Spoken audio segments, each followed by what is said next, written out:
Why do people even find these things in the first place? Hey, what's up guys, the Lone Top 10s here with another awesome video just for you. People enjoy to buy abandoned storage units. They enjoy rifling through others' discarded junk in hopes that they will find very valuable items. However, true treasures are very rare. Most people just find bizarre junk. So here are the top 10, or I should say the top 10 crazy storage unit finds. So in this list, we're going to be talking about some of the craziest finds you could ever see, from murder evidence to maybe even, that's all I could think about, murder evidence, to some other weird junk, like for example, try to find a grenade in there. Anyway, let's go ahead and go start this list off. So we're going to start this list with number 10, murder evidence. Rick Ratzlaff was attending a storage unit auction in Colorado when he spotted a shed that could, police car lights. Ratzlaff bought the unit and he discovered that it contained other police-related items, including boxes of court documents and sheriff deputy uniforms, which bore the name Robert Dud. Ratzlaff dug through the boxes and evidenced several envelopes labeled evidence. Within the envelopes were a bloody rope, an axe, boxes of paperwork, and blood-soaked socks. He reported his discovery to the police. The evidence wasn't from an unsolved murder case of a 17-year-old man by the name of Candace Hiltz.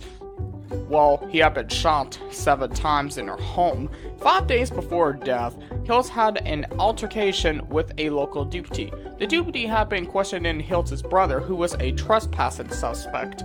Hiltz was upset at the policeman's tone, and she ended up shouting at him. The deputy threatened to arrest Hiltz, and she told him that she had seen him accepting envelopes from no drug dealers. The policeman stormed out of the house. 3 days later, though, the Hiltz family discovered their dog's body in the woods behind their house. He had been tied to a tree with a rope and killed with an axe. Both items were found in Dud's storage unit. 2 days after their dog's murder, Hiltz's mother returned home to a blood-splattered home. She had found her daughter's body hidden under a bed. An autopsy reported that the girl had been shot 7 times by 3 different guns. Hiltz's murder remains unsolved. The evidence found in the storage shed ended up in the hands of the Colorado Bureau of Investigation. Dodd was placed on administrative leave. He was later charged with official misconduct and abuse of public records. Number 9 is related to another murder case, a murdered family. Ugh, that's just nastier. Near Seattle, Washington, George Jenny was intruded that someone had rented a storage unit for 12 years, and he brought in hopes that he would discover valuable antiques. Jenny started to look through his purchase. He peeled back layers of heavy landscaping plastic, and he dug through a 3-foot layer of clothes, or 1-meter layer of clothes. Jenny was hit by a horrible stench that reminded him of Vietnam. He opened a trash bag and discovered a human skull. Ugh. He called the police, who examined the bodies. Medical examiners identified the remains as 35-year-old Barbara Bender and her 2 sons, 15-year-old Mark and 8-year-old Brian.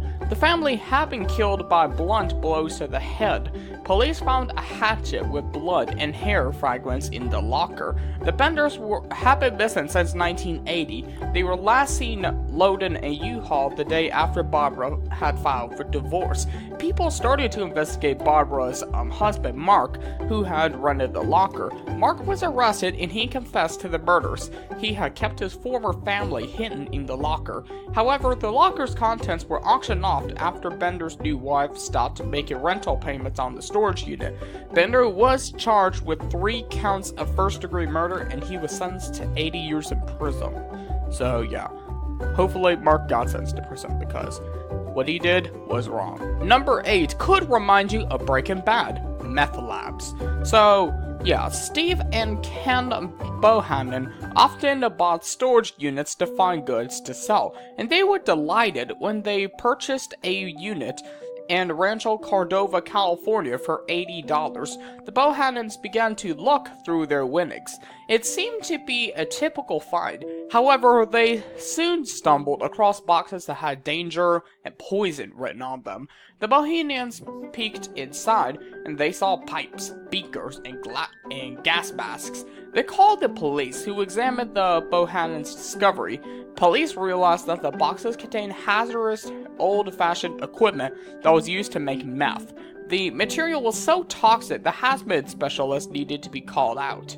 In addition to lab equipment, the team also found a 20-liter drum that was half full of meth.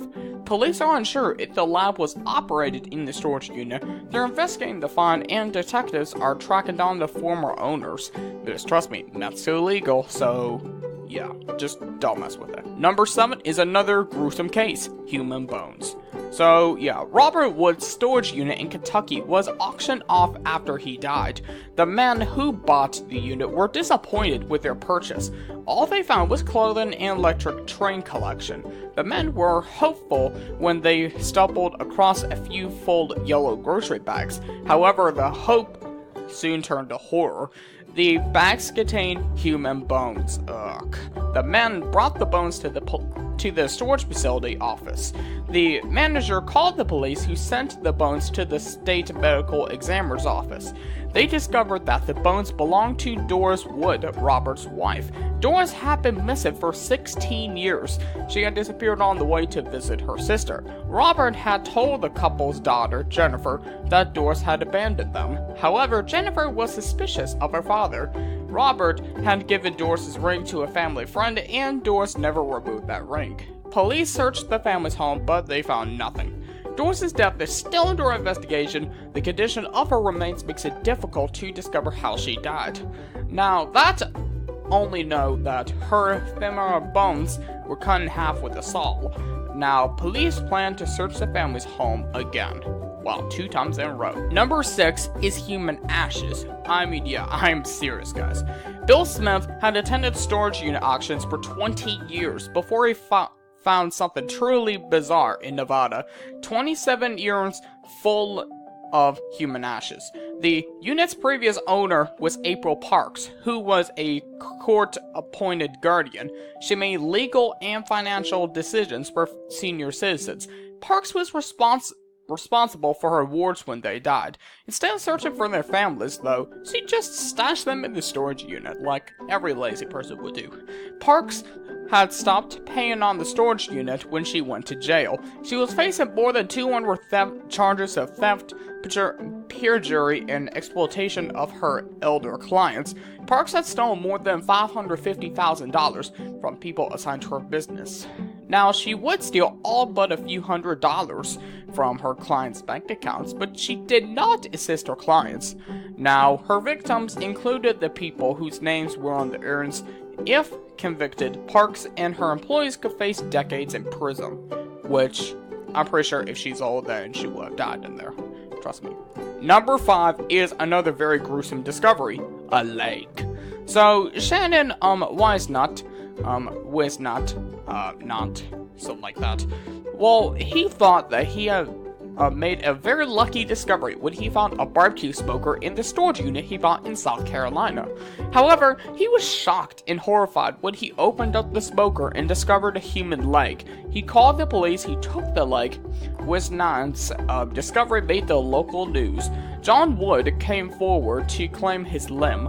Wood's leg had been severed during a plane crash which had killed his father.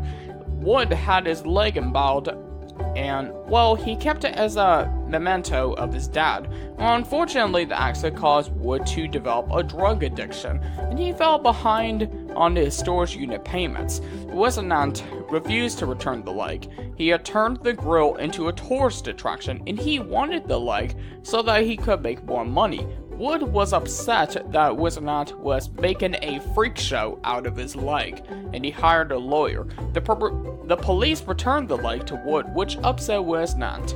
The pair decided to take their case to a TV judge, Judge Greg Mathis. Mathis ordered Wisnant to return the leg to Wood, and the judge ordered Wood to give Wisnant $5,000. Pretty fair, right? Alright, we're going to go on to number 4 now with body parts. Now, Philip Knight bought a storage unit at an auction in Pensacola, Florida. While he was searching through it, he noticed a very strange smell. Eventually, he discovered the source of the odor. Containers of human body parts, of course. Knight called the police to investigate the storage unit. They found 10 cardboard boxes, which stored more than 100 containers of organs. Each organ was in a labeled receptacle that was filled with formaldehyde and methyl alcohol. Some of the containers had cracked and were leaking. Police investigated the former owner, Michael Birkeland. They discovered that Birkeland had worked at a medical examiner's office. He had been fired for not to complete an autopsy reports, and his medical examiner license had been revoked. The organs had come from various autopsies that Birkeland had performed at funeral homes. It is normal for doctors to keep tissue samples for a year in case more tests were needed. However, there was no reason for them to keep the entire organ. Birkeland was arrested and charged with improper storage of hazardous waste and driving with a suspended license. So, yeah, that's what we deserve. Alright guys, we're going to go into number 3 now with infant bodies. Well, this is probably the grossest ones I've ever seen on this list. Now, Andrea Giesbrecht stopped paying rent in her storage unit in Winnipeg, in Canada, and it went up for auction. Before they sold the unit, workers at the storage facility peeked inside. They were hit with a terrible odor. The workers looked into a few trash bags, and they saw the decomposed bodies of newborns. The workers notified the police, who searched the locker. Police discovered the bodies of 6 newborns. Yeah, I mean 6 newborns. Look, that is going to make the smell even much worse than just one. Right. They traced the locker to Giesbrecht, despite her use of her maiden name and a false address when she rented it. Police arrested her after they collected her DNA from a used sanitary napkin found in the trash in her home. The children were hers. Now, Giesbrecht's case went to court. Her lawyer tried to argue that the children were stillborn. 3 state experts testified otherwise. There is a 1 in 500 trillion chance of that happening. The experts could not determine how the infants died. Their bodies were too decayed. However, it was probable that the infants were born alive. The court ruled against Giesbrecht. She had hidden the pregnancies from everyone, including her husband. The court believed that she had wished to hide the existence of her children. Now, Giesbrecht was convicted of 6 counts of concealing a child's body, which is totally illegal. Alright, we're going to go into number 2 with ID theft business. In Denver, Brandon Michael bought a storage unit to find things that he could sell. Instead, he discovered boxes and bags full of hundreds of passports, social security cards, and even hospital records. Now, Michael kept digging and discovered drug paraphernalia, pills, and the printer used to make counterfeit documents. Michael was worried about possessing the drugs and documents, so he brought everything to the police department. The police told him to throw everything away. Instead, Michael brought the documents to a news station. The news station discovered that the information had been stolen from a local hospital, and they informed the hospital about the theft. The hospital traced the theft to a former employee by the name of Don Philbin, who had recently been fired. Philbin had been working with the owner of the storage unit, Paul Simmons, who was a professional ID theft. He knew to check the background of each person to make sure they had good credit and no history of criminal activity. Simmons wanted to take as much money as possible from the fake IDs. The police began an investigation soon afterwards, and both Philbin and Simmons were arrested. Philbin confessed to taking 20 patient records a week out of the hospital for over a year and a half. She was sentenced to 4 years in prison, while Simmons was sentenced to 6 years in prison for creating the fake IDs. Number 1 is actually the most surprising one. It's called James Bond's car.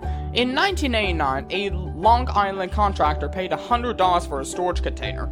The next day, he and his brother searched the unit. They lifted several blankets and discovered a strange car with fins instead of wheels. The brothers had no idea what they had discovered. They loaded the car into a truck. Excited truckers contacted the brothers over a CB radio and asked if the car was from the James Bond movie, The Spy Who Loved Me. The brothers had no idea that they had never seen a James Bond movie. So, yeah, the contractor rented the movie when he got home and realized how valuable his discovery was. He had purchased the Lotus Sprint that was used during the movies on water scene. And yeah, that's about it. Don't forget to subscribe to this channel, like this video. See you guys next time. Take care.